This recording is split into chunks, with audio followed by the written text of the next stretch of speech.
Hey les filles, aujourd'hui je vous fais une vidéo sur comment frauder dans le métro. Non, je rigole bien sûr. Quoique je voudrais vous faire une vidéo dessus parce que en fait j'ai eu un week-end mouvementé, donc c'est pour ça que bref, je m'éloigne du sujet. En fait aujourd'hui j'ai décidé de vous faire une vidéo un peu mon histoire capillaire ou histoire capillaire, je ne sais pas comment je vais l'appeler encore. Mais voilà, parce que comme beaucoup d'entre vous, mes cheveux ont une histoire, ils ont souffert, ils se sont relevés. Je vais vous raconter un peu l'histoire de mes cheveux, que j'ai raconté très rapidement dans une vidéo. Je vais revenir dessus, ça va être un peu la même chose.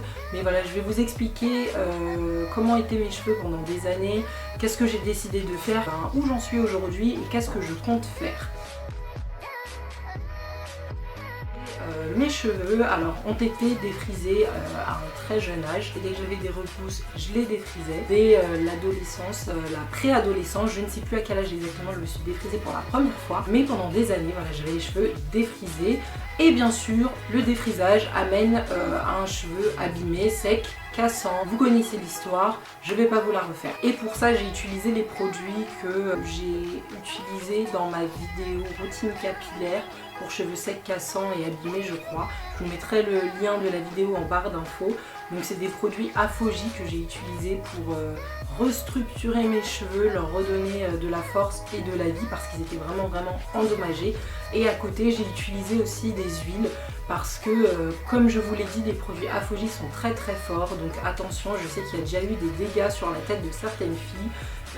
N'en abusez pas, faites des mélanges avec des produits plus doux. Moi j'ai alterné, voilà, j'ai utilisé des huiles. Allez voir cette vidéo si vous voulez savoir comment après des années de défrisage vous pouvez fortifier votre cheveu. Je dis tout au niveau des produits que j'ai utilisés dans cette vidéo, c'est la routine que j'ai eue. Donc pendant des années j'ai eu les cheveux défrisés et en tant que femme ayant eu les cheveux défrisés pendant des années, je sais comment traiter des cheveux défrisés. Et malheureusement, pour une fille qui a été défrisée à un très jeune âge, je n'ai jamais eu à faire en fait avec des cheveux naturels, à me coiffer, à traiter mes cheveux naturels. Donc comme beaucoup de filles, je suis allée me renseigner sur des blogs, sur internet, grâce à YouTube, et j'ai rencontré plein de filles qui sont revenues au naturel et qui donnent de super bons conseils. Donc ça m'a donné envie. Je le fais parce que j'en avais assez d'avoir des cheveux voilà, cassants, d'avoir des cheveux, parce que le défrisage, vous avez beau faire, ça abîme quand même votre cheveu et c'est énervant et frustrant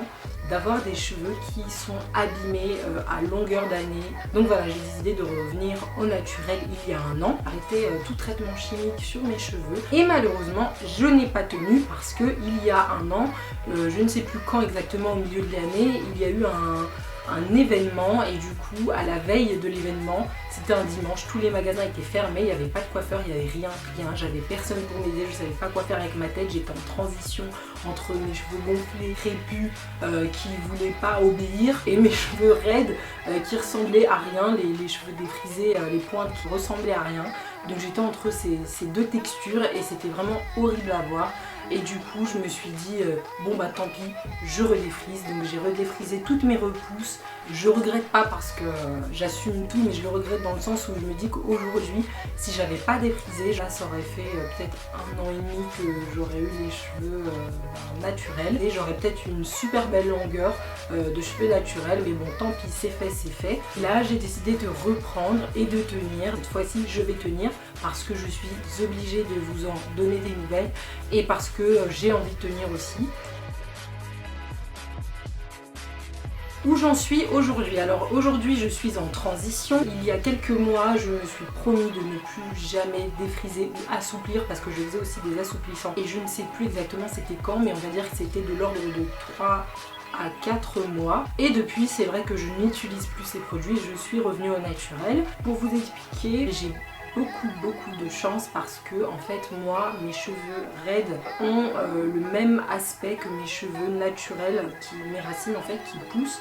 C'est juste que mes racines font des torsades, sont ondulées et que mes cheveux raides sont raides tout simplement. C'est la seule différence, sinon au niveau de l'épaisseur du cheveu c'est exactement la même chose. Donc j'ai de la chance que ça ne se voit pas tant que ça, que je transitionne, ce qui est plutôt une chance je trouve, parce que quand on fait des coiffures et qu'on voit qu'il y a deux textures, c'est pas forcément joli. De ce côté là, je suis pas en train de galérer à cacher que je suis en pleine transition, mais c'est quand même une galère à vouloir gérer. Et oui, je fais partie de celles qui ont décidé de ne pas big shopper. Alors ce n'est pas une question d'esthétique, j'ai peur de me couper les cheveux, j'ai pas envie d'avoir les cheveux courts, ça n'a rien à voir. J'ai décidé de ne pas big shopper parce que c'est mon choix et parce que je préfère essayer d'aider celles qui ne veulent pas big shopper. Et même si je me suis beaucoup poser la question, je préfère transitionner avec les deux textures. Je l'ai déjà fait une fois, j'ai pas tenu mais j'ai réussi à entretenir les deux textures, donc je peux le refaire, je pense, j'espère, et je vais essayer de vous montrer ma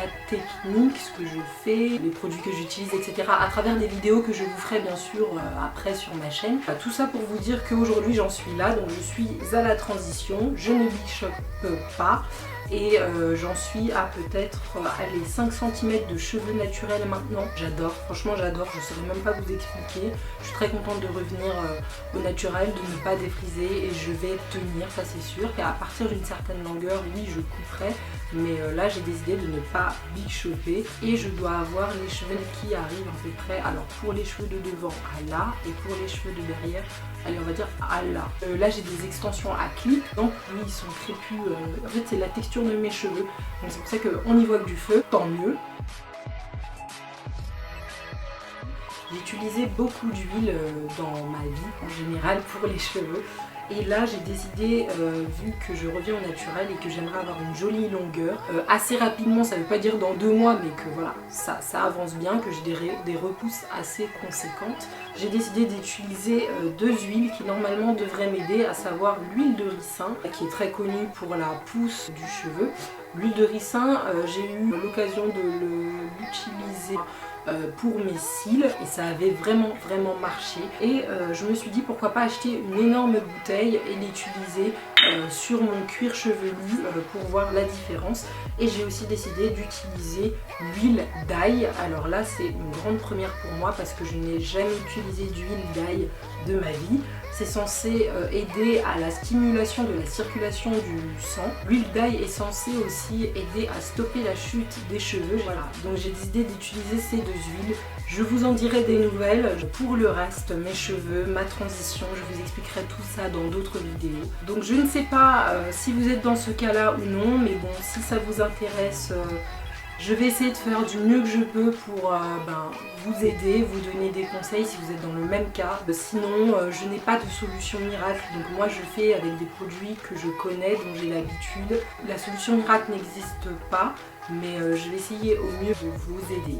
C'est vrai qu'aujourd'hui tout le monde big shop, mais voilà, j'ai envie de faire ma petite expérience, de revenir au naturel sans big shopper. Alors j'espère que ça vous apportera un nouveau regard, peut-être une nouvelle façon de voir les choses. Donc voilà, si vous voulez savoir un peu plus sur comment je fais pour revenir au naturel sans big shopper, je vous invite à suivre ma chaîne. Je vais vous donner les meilleurs conseils que je puisse vous donner. Je ne suis pas une professionnelle, mais voilà, ça sera ma méthode. Si ça peut en aider certaines parce qu'elles ne souhaitent pas non plus big shopper, parce que je sais que c'est la mode de big shopper, mais on n'a pas forcément toute envie de big shopper d'un coup et puis de faire avec. Il y en a qui aiment la misère comme moi, donc on va vivre cette misère ensemble et je vous invite à suivre. Donc voilà les filles, je vous fais de très gros bisous et je vous dis à très bientôt pour une prochaine vidéo.